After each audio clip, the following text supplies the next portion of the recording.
Actually நீங்கள் பார்த்தீங்கன்னா ஒரே டைமில் வந்தால் தான் நம்ம இந்த மாதிரி பேச முடியும்.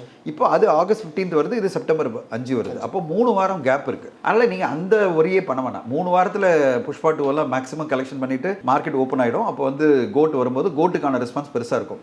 கோட்டு படம் பொறுத்தவரையும் பார்த்தீங்கன்னா ஒரு பெரிய எதிர்பார்ப்பு இருக்குது மக்கள் மத்தியில். விஜய் சாருக்கு ஒரு கில்லி படமே இவ்வளோ பெரிய கலெக்ஷன் கொடுத்துருக்குன்னா நீங்கள் வந்து எதுவுமே டவுட்டே பண்ண வேணாம்.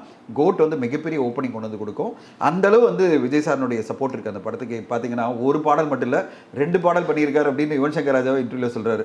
அப்போ எந்த அளவு அவருக்கு இன்வால்மெண்ட் இருந்தால் 2 பாடல் அவர் பண்ணியிருப்பார். ஸோ அப்போ இந்த படத்தை பொறுத்தவரையும் ஒரு நான் ஸ்டாப் என்டர்டெயின்மெண்ட்டாக தான் நம்ம வெங்கட் பிரபு சார் வந்து எதிர்பார்க்கலாம். அதனால் இந்த படத்தை பொறுத்தவரையும் அதுக்கான எதிர்பார்ப்பு, அந்த ஒரு பஸ் வந்து பெருசாக இருக்கும்.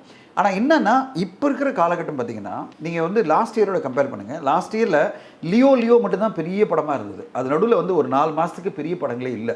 அதுக்கு முன்னாடி ஒரு 4 மாதம் பார்த்தீங்கன்னா பெரிய படங்களே இல்லாத போது எல்லா எதிர்பார்ப்பும் வந்து அந்த படத்துக்கு வந்துருச்சு.